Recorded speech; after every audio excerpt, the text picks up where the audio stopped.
Assalamualaikum warahmatullahi wabarakatuh. Terima kasih atas kesempatan yang telah diberikan kepada kami. Baiklah, kami dari kelompok 4 Teknologi Sediaan Steril kelas TIPA D017 Sekolah Tinggi Ilmu Farmasi Makassar. Kami akan menjelaskan tentang pencampuran obat secara intravena, sejarah intravena admixture, syarat intravena admixture, serta metode dan teknik pencampuran. Pertama, pencampuran obat secara intravena. Pencampuran intravena merupakan suatu proses pencampuran obat steril dengan larutan intravena steril untuk menghasilkan suatu sediaan steril yang bertujuan untuk penggunaan intravena.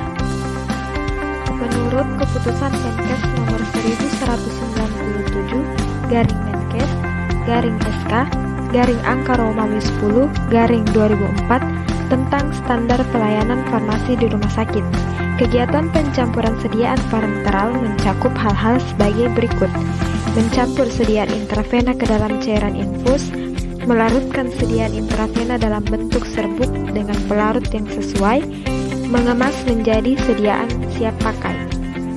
Adapun proses pencampuran obat suntik secara aseptis mengikuti langkah-langkah sebagai berikut: menggunakan alat pelindung diri atau APD, melakukan dekontaminasi dan desinfeksi sesuai prosedur tetap, menghidupkan laminar airflow atau LAV sesuai prosedur tetap, menyiapkan meja kerja LAV dengan memberi alas penyerap cairan dalam LAV, menyiapkan kantong buangan sampah dalam LAV untuk bekas obat, melakukan disinfeksi sarung tangan alkohol 70%, mengambil alat kesehatan dan obat-obatan dari paste box, melakukan pencampuran secara aseptis.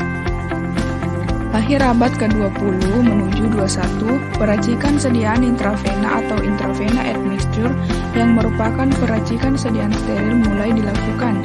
Hal ini terkait dengan terbatasnya sediaan steril yang sesuai dengan kebutuhan pasien, sehingga diperlukan peracikan. Peracikan sediaan steril tentu membutuhkan pengetahuan farmasis, meskipun pada prakteknya seringkali dilakukan oleh perawat.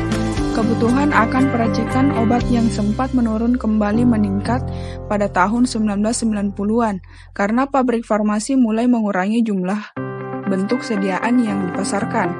Beberapa obat baru yang ditemukan juga hanya tersedia dalam bentuk sediaan yang terbatas. Hal ini tentu berdampak pada meningkatnya kembali jumlah resep racikan untuk memenuhi kebutuhan terapi masing-masing pasien.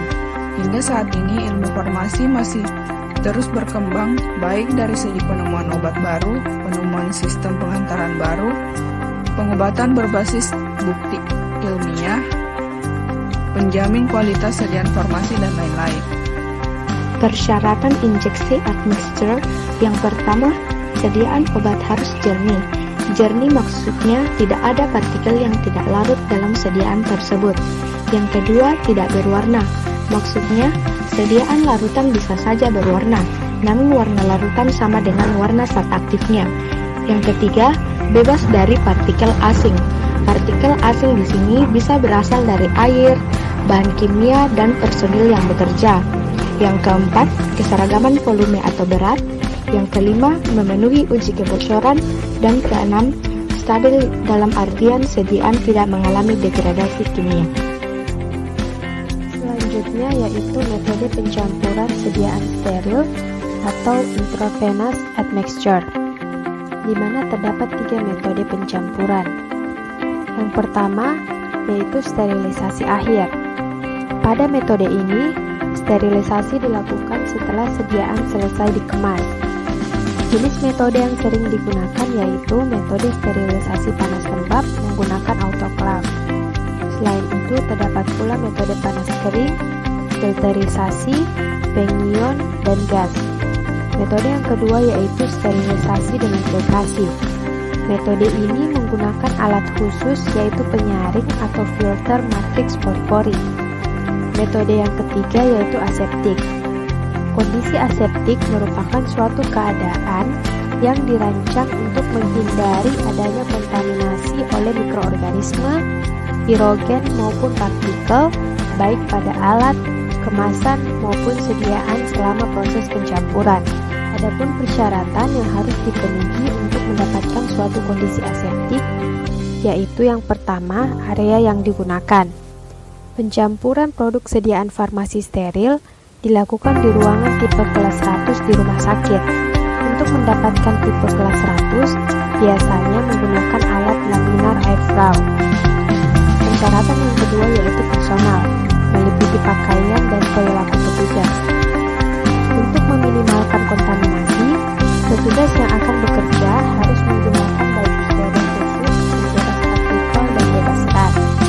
Baju juga dilengkapi penutup rambut, masker, sepatu dan sarung tangan steril dengan tujuan untuk menurunkan kontaminasi partikel dan bakteri selama pengerjaan di ruang aseptik.